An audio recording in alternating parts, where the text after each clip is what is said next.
اگر آپ پریگننٹ نہیں ہوتی ہیں، آپ کو حمل نہیں ٹھہرتا یا آپ کنسیو نہیں کر پاتی ہیں، تو آپ ہماری بتائی ہوئی ان ٹپس پر عمل کریں، انشاءاللہ آپ کو حمل بھی ٹھہرے گا اور وہ حمل جو ہے انشاءاللہ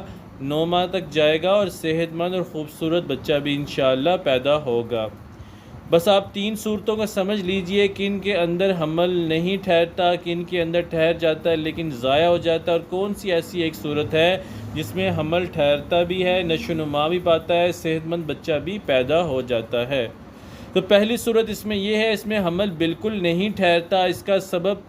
بہت ہی زیادہ تر، سرد اور بہت زیادہ رطوبات والی اغذیہ اور ادویہ کا بکثرت استعمال ہے، جیسے کھیرا ککڑی کا بکثرت استعمال، کسٹر کا بکثرت استعمال، لسی اور مشروبات اور ٹھنڈے مشروبات کا کثرت سے استعمال، اسی طرح ایسی دیسی ادویات جن میں موسلی، سالم مصری، لاجونتی، چھلکا اسبغول یا ساگو دانہ کا کثرت سے استعمال، کسٹر یا سوئیوں کا کثرت سے استعمال، اور ایلوپیتھک میں گلوکوز کی ڈرپس لگوانا یا گلوکوز بہت زیادہ کھانا یا بہت ہی زیادہ پانی بھی پیتے رہنا اس کا سبب بن سکتا ہے،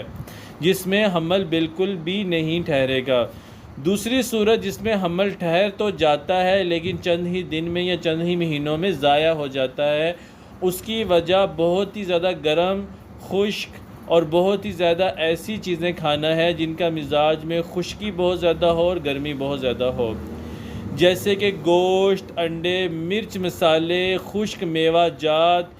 بہت زیادہ چاکلیٹس کھانا اور بہت ہی زیادہ گرم پھل کھانا اور بہت ہی زیادہ جو ہے مرغن قسم کے کھانا، نہاری، اوجری، تکے، کباب، اس طرح کی چیزیں کثرت سے استعمال کرنا، اور دیسی ادویات کے اندر ایسی ادویہ کا استعمال کرنا جن کے اندر حرارت بہت زیادہ پائی جاتی ہو، جیسے جوارش، جالینوس وغیرہ ہے۔ اسی طرح سے ایلوپیتھی کے اندر جو ہے 2nd اور 3rd لیول کی جو میڈیسنز ہیں ان کا استعمال بہت زیادہ کرنا، اسٹیرائڈ کا استعمال کرنا یا اینٹی بایوٹک اور اینٹی سیپٹک ادویات کا کثرت سے استعمال کرنا حمل کو کچھ ہی دنوں میں یا کچھ ہی مہینوں میں ضائع کرنے کا باعث بن جاتا ہے۔ تیسری صورت اس میں الحمدللہ حمل ٹھہرتا بھی ہے، رکتا بھی ہے، نشو و نما بھی پاتا ہے اور الحمدللہ 9 ماہ کے بعد ایک خوبصورت اور پیارا سا بچہ بھی پیدا ہوتا ہے، جس کا سبب یہ ہے کہ آپ کے مزاج کے اندر اعتدال ہوتا ہے اور حمل کی جو ضرورت ہے وہ پوری ہوتی ہے، اور آپ کے مزاج کے اندر ایک معتدل قسم کی حرارت، معتدل قسم کی سردی اور معتدل قسم کی رطوبت موجود ہوتی ہے، جس کا مجموعی مزاج خشک اور سرد بنتا ہے۔ تو ایسے مزاج کے اندر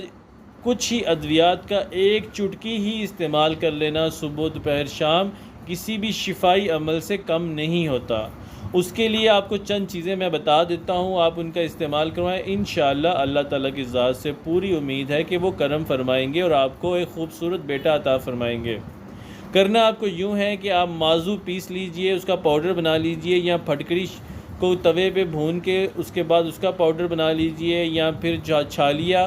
صفوف بنا لیجئے، یا مازو یا مائی، یا آپ جو ہے کچھ بھی اگر آپ کے پاس نہیں ہے تو صرف کوئلہ لے لیجئے، کسی بھی لکڑی کا اچھا سا کوئلہ لے لیجئے، یا کیکر کا کوئلہ لے لیجئے، کیکر کی لکڑی جلا کے اس کا کوئلہ لے لیجئے۔ اگر وہ بھی دستیاب نہیں ہے، آپ کے گھر کے اندر کوئی آپ کی نہیں سنتا، کوئی بات نہیں مانتا، تو آج آپ کو میں ایک ایسی کمال کی بات بتانے والا ہوں کہ اللہ تعالیٰ کے ہاں کرم ہو جائے گا۔ اگر آپ لکڑیوں پر کھانا بناتے ہیں اور لکڑیوں کے کھانا بنانے کے بعد نیچے راکھ بچتی ہے، اس راکھ کی ہی ایک چٹکی لے لیں، اس میں کوئی جراثیم نہیں ہوتے، کوئی گندگی نہیں ہوتی، کیونکہ وہاں پر آگ جلتی ہے اور آگ کی وجہ سے وہاں پر جراثیم اور گندگی پیدا نہیں ہو سکتی۔ تو اس چیز کی فکر کیے بغیر آپ اس راکھ کی اگر ایک چٹکی بھی صبح دوپہر شام لینا شروع کر دیں گے تو اللہ کے ہاں